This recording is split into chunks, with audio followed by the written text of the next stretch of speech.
And joining us here in studio is Heather Brilliant, CEO over at Diamond Hill, joining us in studio too. Great to have you here. Thanks for having me. I do want to circle back to the top of the show. We focused a lot with Pierre Olivier about kind of the long-term growth forecast. Now, as you know, the IMF did ratchet down their forecast ever so slightly, but it was kind of tinged with this idea of optimism, the idea that we're coming down to more of a base level for economic growth worldwide. And I do wonder if we might see something similar play out in capital markets, where some of those really outsized gains that we've gotten used to over the last decade or so, that maybe that just needs to come down a few percentage points.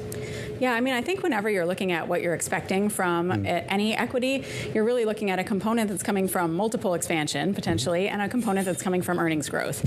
And so to the extent that we are seeing strength in earnings, I think that has really been supporting the market. The question really is, how far can multiple expansion go?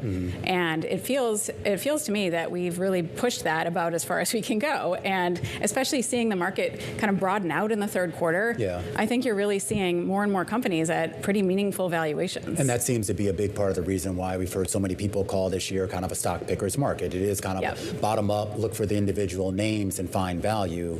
You do that. We do that. Where are you finding the value?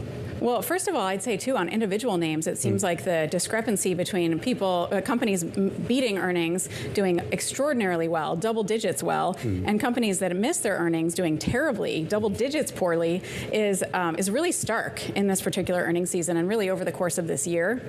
So I think you're seeing that come through a lot.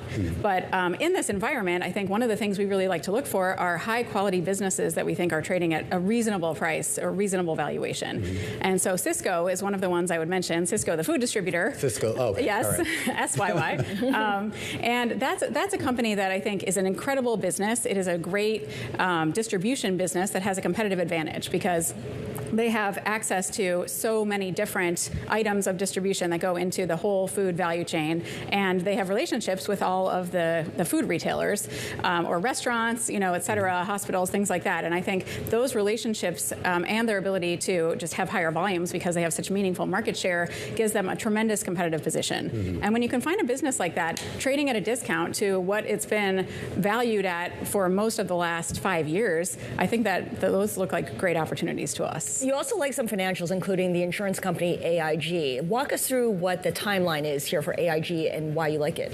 I think AIG is a little bit more of a turnaround story. If you're taking a multi-year perspective, they brought in a management team that we think has been doing all the right things to turn around the business and really focus on how they can make sure that their core business is really focused on P&C, which is their strength and where we've seen a lot of the market strength in insurance.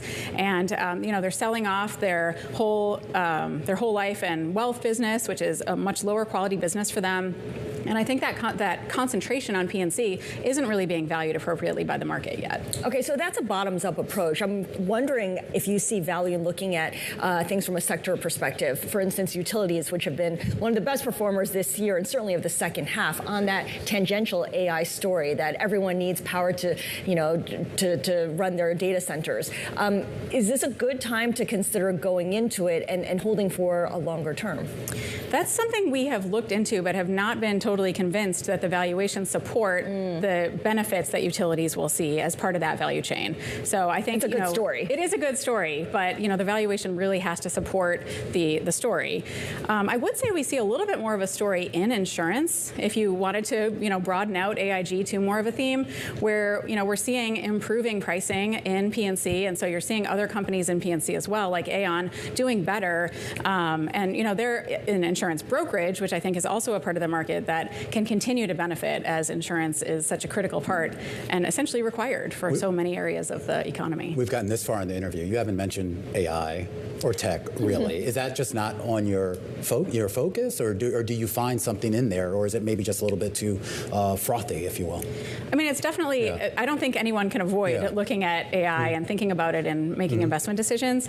I think ultimately we're really looking at valuation as a key driver of our investment decisions. And so, even if you look at at a company like NVIDIA, while the valuation is very rich, the earnings power is also very strong. And so I can understand why a lot of investors have found that to be a good place to hide in this market or a place to be in this market. That's just not, for us, a valuation that we can consider, sufficiently putting the risk reward in our favor. Any concerns about the election? And by that I mean that the outcome would change your investment plans or thesis in any way? I don't think so. I mean, that's one of the benefits of being very bottom-up oriented. Mm-hmm. We don't feel like we have to, suddenly pivot our strategy if we, have a different outlook on who's going to be in the White House or in Congress, et cetera. So that must be nice. Not have to ever talk about that. Meanwhile, on this program every day. All right, Heather, always a wonderful conversation. Always great to have you here in studio. Heather Brilliant is the CEO over at Diamond Hill, joining us to count down to those closing bells.